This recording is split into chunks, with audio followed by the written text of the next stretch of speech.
काका तो छोरी में बह गया, पर मैं ना मानूंगा बिना पैसे लिए फिरौती के। अरे बोला आज घर नहीं आऊंगा, फिर क्यों भेजा खा रही है? भेजा तो तू खा रहा है मेरा। कहाँ है तू? तुझे मालूम है सोनू आज फिर तेरे बिना खाना खाए सो गया। तूने सोनी को भूख के सोने दिया, इसलिए माँ बनाया था तैं? रहने दे रेपिस्ट, माँ नहीं, तूने मेरा रेप किया था। और तेरे इश्क में बिल्लू को मारा था, याद नहीं तन्ने? याद तू कर, सोनू के सर पे हाथ रख के कसम खाई थी तूने कि आज के बाद तू कोई गलत काम नहीं करेगा। हाँ हाँ, फोन रख।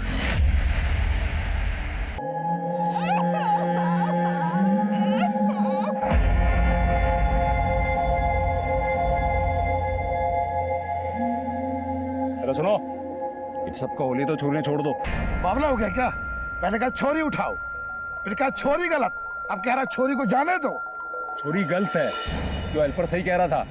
ये छोरी गलत है तो सब कुछ गलती हो रहा हमारे साथ। ओए अंगुलीमाल, बड़ा साधु बन रहा है। पूरी फिरौती अकेले हड़पने का इरादा है क्या? अरे ठीक है ना, छोड़ो। एक छोरी गलत है, फिरौती तो ना मिलेगी ना।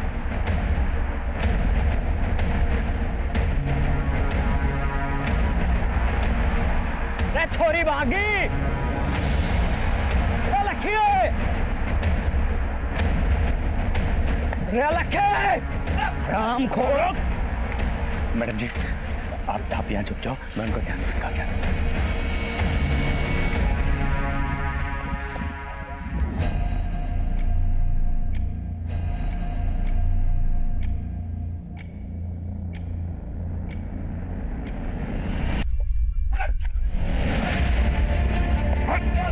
साले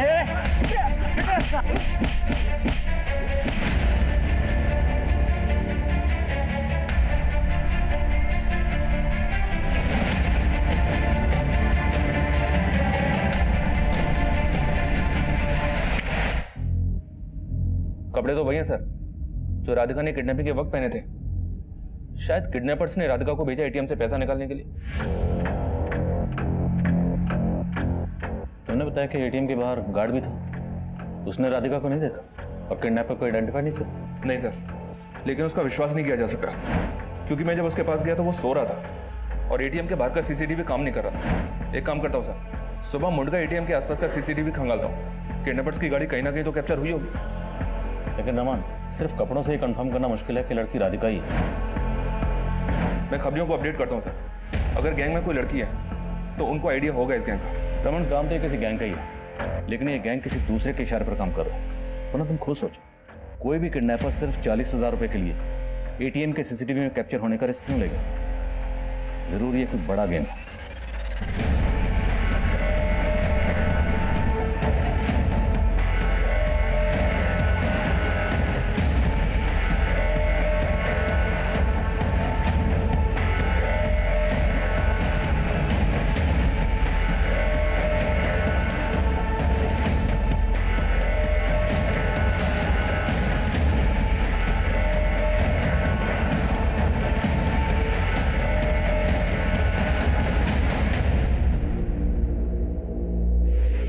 सर किडनैपिंग इसी गाड़ी में हुई है, इस पर फेक नंबर प्लेट है।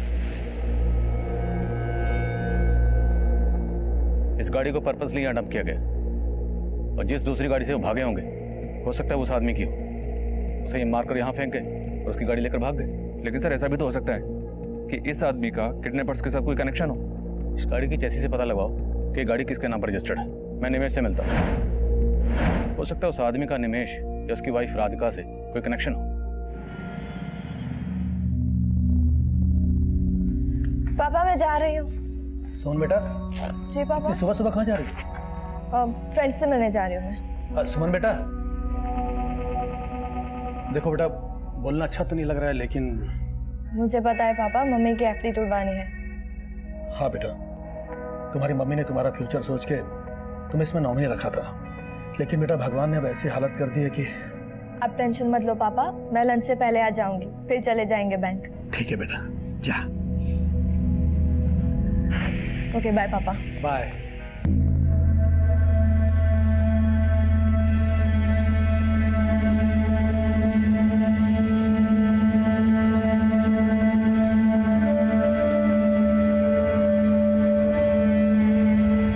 सर किडनैपिंग में जो गाड़ी इस्तेमाल हुई थी उसके चेसिस नंबर से गाड़ी के ओनर का पता चला। गाड़ी किसी अमन वर्मा के नाम रजिस्टर्ड है। किडनैपिंग वाले दिन इस अमन वर्मा ने पंजाबी बाग पुलिस थाने में गाड़ी चोरी होने की रिपोर्ट दर्ज करवाई थी।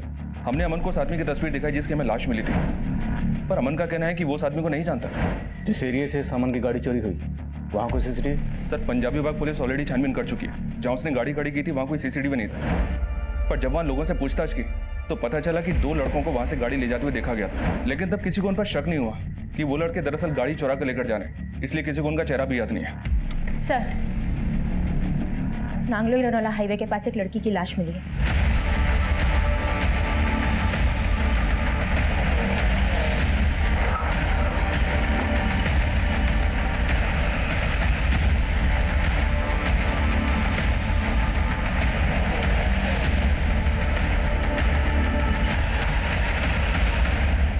सर, बॉडी पर कपड़े तो राधिका के ही हैं और मुंडका के एटीएम से पैसा भी इन्हीं कपड़ों में विड्रॉ किया गया था। राधिका की किडनैपिंग खुलेआम हुई और किडनैपिंग में जो गाड़ी इस्तेमाल हुई थी वो मिलती है नजफगढ़ से, और एटीएम से पैसे मुंडका से विड्रॉ हुए, और अब राधिका के उन्हीं कपड़ों में अब ये लाश मिलती है नांगलोई में, जिसका चेहरा बिगड़ा हुआ। नहीं रमन, ये लाश राधिका की नहीं है। इस लाश को यहाँ डंप करने के पीछे जरूर कोई और ही मकसद है। हमारा अंदाजा सही निकला, वो लाश राधिका की नहीं थी, पर हमारे इस अंदाजे को कंफर्म करने के लिए जरूरी था कि हम उस बॉडी के डीएनए को राधिका के बेटे के डीएनए से मैच करवा दें, जो हमारी इन्वेस्टिगेशन का एक प्रोसेस है। सवाल अब भी कई थे, पर जिनके जवाब मिलना आसान नहीं था। पहला सवाल, अगर वो लाश राधिका की नहीं थी तो फिर वो लड़की कौन थी जिसे मारकर उसे राधिका के कपड़े पहना दिए गए, और वो आदमी कौन था जिसकी लाश हमें किडनैपिंग में इस्तेमाल हुई गाड़ी के पास मिली। और सवाल यह भी था, क्या मुंडका के एटीएम से पैसे खुद राधिका ने ही विड्रॉ करवाए थे? क्या यह सब कुछ किसी बड़ी साजिश का हिस्सा था? भागेगी? अब भाग बिना कपड़ों के। मुझे छोड़ दो। अरे काका, और कितना चूसेगा इसने? तेरा जीना मेरा अब तक इससे ना, तब तक जीना भरेगा जब तक तू ये नहीं कह देता ये लड़की ही सही है। अरे फिर वही बात करेगा। तू भी तो नहीं सुन रहा। दूसरी बात बता दे, पहली वाली कौन है? हम ठा लाएंगे भाई। अरे पार्टी फोन न उठा रही मारा, भरोसा उठ गया उसका हम पे तय। और इस हेल्पर से विश्वास ना उठा। लड़की भगाई से तेरी वजह से, और तुझे जिंदा छोड़ाया। अरे तन्ने उस लंबी कहानी को मार के पहले उन्होंने किसी और से कांटेक्ट कर लिया।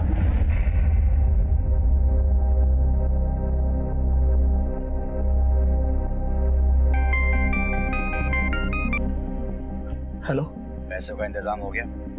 हाँ, अभी सिर्फ 10 लाख का इंतजाम हो पाया है।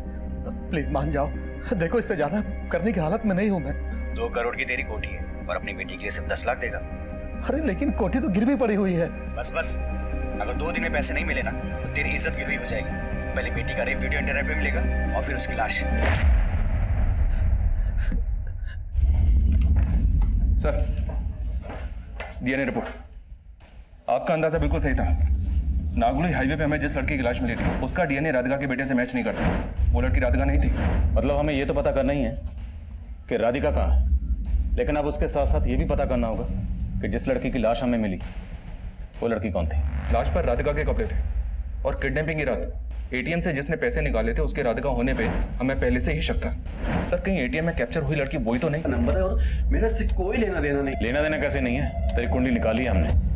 तू सुमन का मंगेतर था, कहीं ऐसा तो नहीं कि तेरा राधिका से अफेयर था इसलिए तुमने सुमन को रास्ते से हटाने के लिए उसका? आप ये क्या बोल रहे हैं? मेरा और राधिका से अफेयर सच नहीं है। तेरा अफेयर था सिर्फ राधिका से नहीं, बाकी और बहुत सी लड़कियों से। अब तू यही सच बोलेगा या तुझे थाने लेकर चले? सर, मैं सच बोल रहा हूँ कि मेरा किसी के साथ अफेयर नहीं है, लेकिन हाँ, सुमन को लगता था कि मेरा अफेयर देवका से है।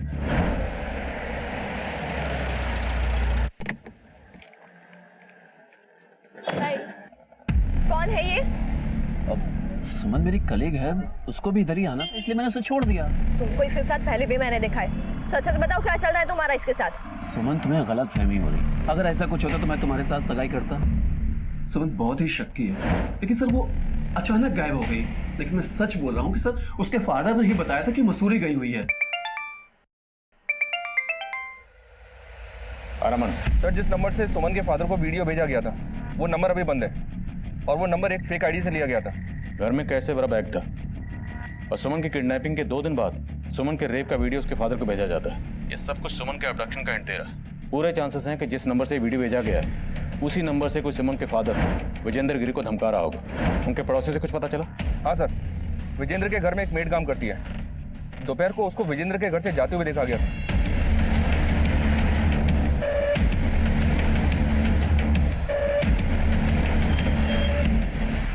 मैं दोपहर को सब काम खत्म करके वहां से निकली थी जी, बट अंकल जी की तबीयत ना कुछ ठीक नहीं लग रही थी। क्या हुआ था उन्हें? पता नहीं साहब, काफी दिनों से परेशान लग रहे थे। क्या हुआ अंकल जी, सब ठीक तो है ना? तुम जा अपना काम करो। लेकिन सब ठीक नहीं था साहब। सुमन मैम भी अचानक से मसूरी चली गई और अच्छा, तुम्हें बता के गई थी? नहीं साहब, ये तो अंकल जी ने बताया था जी। तुम्हारे अंकल के मोबाइल में एक वीडियो मिला हमें।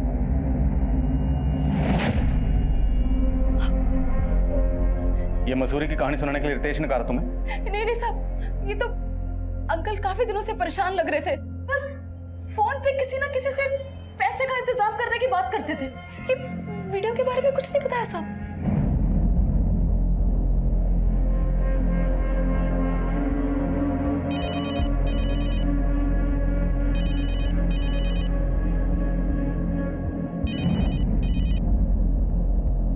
हेलो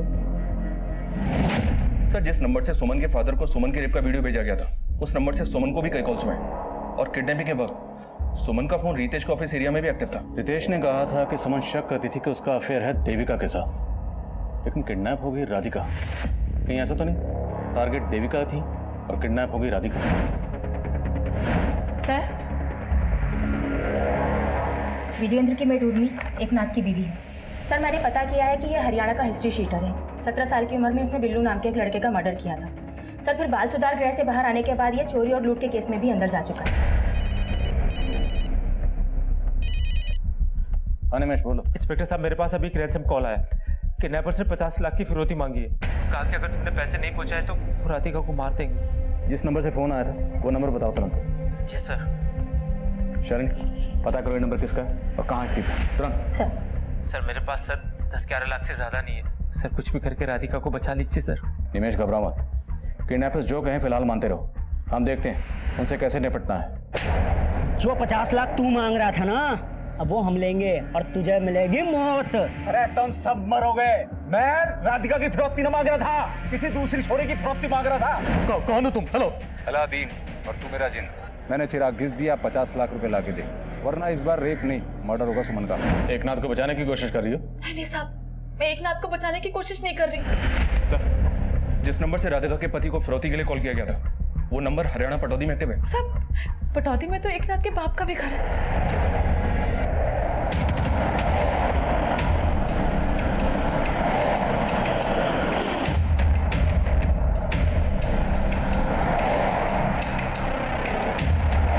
तुम सब भी मरोगे और मन नहीं मरवाओगे। लड़की का पति आ रहा है पूरे 50 लाख लेकर। और मेरी बीवी मेरी ना है, उसने मना धमकी दी थी पुलिस में जाने की। बिल्कुल भी ना भरोसा करना इसका।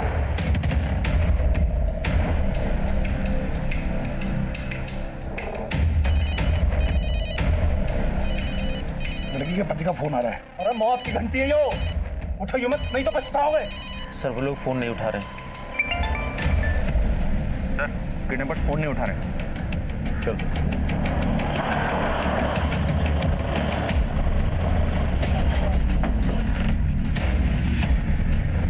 साले झमेले की जड़।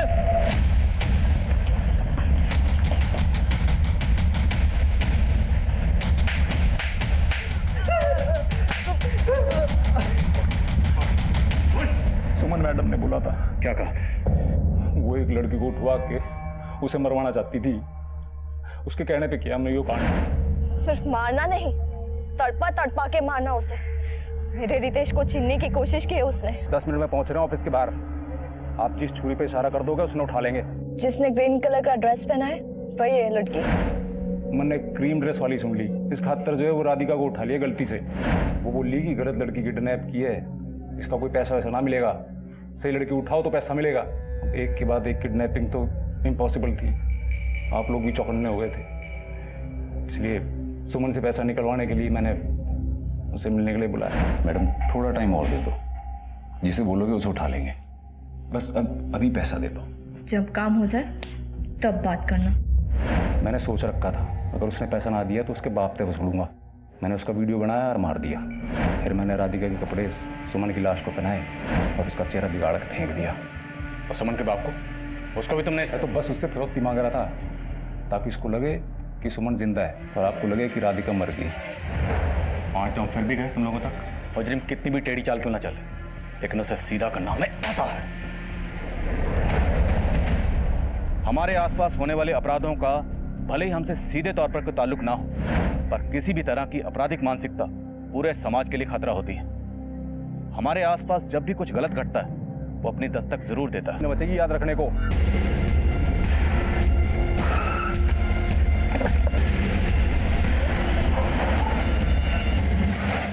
पता कराओ ये गाड़ी किसके नाम पर रजिस्टर्ड, और आगे सभी रास्तों पर नाकाबंदी बढ़वा दो।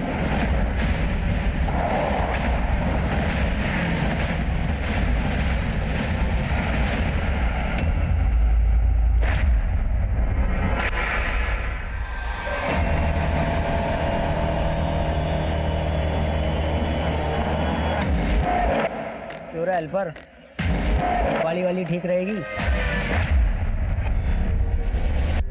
उस्ताद जी ये ठीक नहीं कर रहे आप, बुरा फंसेंगे। अरे फट्टू, चल साइड हो।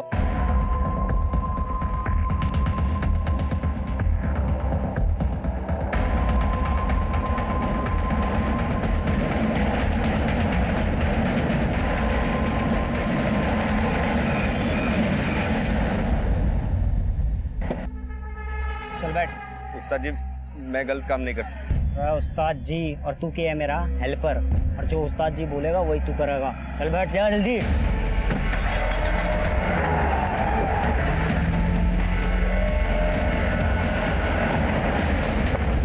नमस्कार, आदाब। मैं inspector Adil Khan, crime petrol Dastak में आपका स्वागत करता हूं। 11 जून 2018 दिन के तकरीबन 3 बजे दिल्ली में खुलेआम वो गाड़ी चुराई गई थी, और हैरानी की बात यह थी कि वहां मौजूद लोगों को लगा था कि कुछ गलत हुआ है, बस सभी ने उस दस्तक को नज़रअंदाज किया। वो शायद इसलिए क्योंकि उनकी खुद की कोई चीज़ नहीं चुराई गई थी, पर वो लड़के जो कर गुजरे थे उसका खामियाजा बहुत भारी था, क्योंकि इस घटना के ठीक 2 घंटे बाद ये गाड़ी एक ऐसे अपराध में इस्तेमाल होने वाली थी जिसने पूरी दिल्ली में रेड अलर्ट कर दिया था और दिल्ली के तकरीबन सभी थानों में अफरा तफरी का माहौल पैदा कर दिया था।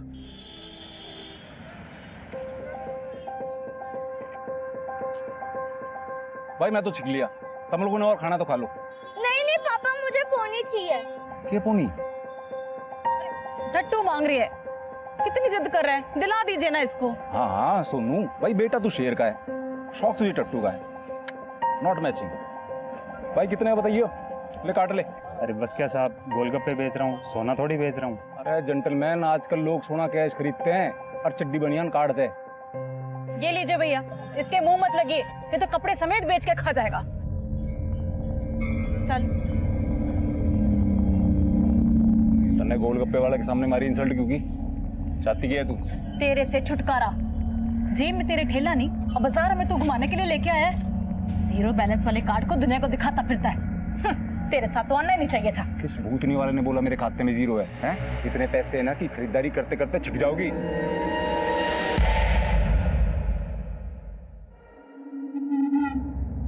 पिन तो बता के नहीं गया, कार्ड पकड़ा के चला गया। सर आरबीआई का रूल है, अगर आपका कार्ड थर्ड पार्टी इस्तेमाल करती है तो उसके लिए बैंक जिम्मेवार नहीं होता। कार्ड हमारी बीवी ने डाला था एटीएम के अंदर है। अरे 20,000 कट के खाते से, लेकिन पैसा निकला को नहीं। अरे मन्ना मेरे पैसे वापस चाहिए बस। देखिए सर, मैं चेक करके बता रही हूँ, आपके अकाउंट से पैसे विड्रॉ हुए हैं। अरे तू कहना क्या चाहे छोरी, हमारी बीवी झूठी है, साली बात करन लायक रही है। तमीज से बात कीजिए सर। अरे 2 टके की छोरी मन्ना तमीज सिखावेगी तू? है क्या चीज तू साली? Mind your language sir. अरे प्रोस्टिट्यूट है साली, नाम नंबर एड्रेस बोला ना वहीं पर आके। मिस्टर उमाकांत, देखिए आप फोन रखिए। क्या हो Radhika? Why are you shouting? Sir, he is abusing me. Radhika, जब भी ऐसे कॉलर लाइन पर हो, उनसे बहस करने की वजह उनका फोन होल्ड पर डाल दिया करो। It's a better solution. Relax.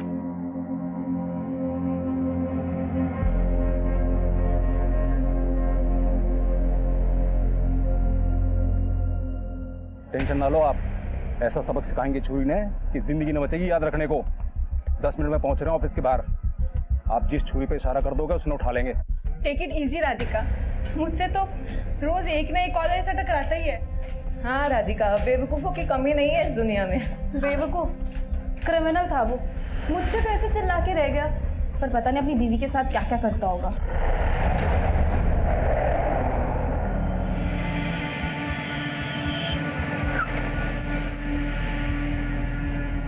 Harish चंदन ने क्यों लिया साथ में? अरे इसको मालूम चल गया था हम लड़की उठाने वाले हैं, तो इसको भी साथ ले आया। तो भूतनी के वहीं काट देना चाहिए था ना इसको। अरे टेंशन ना लो उस्ताद, अपना हेल्पर है, हेल्प करेगा अपनी। चल बाहर निकल।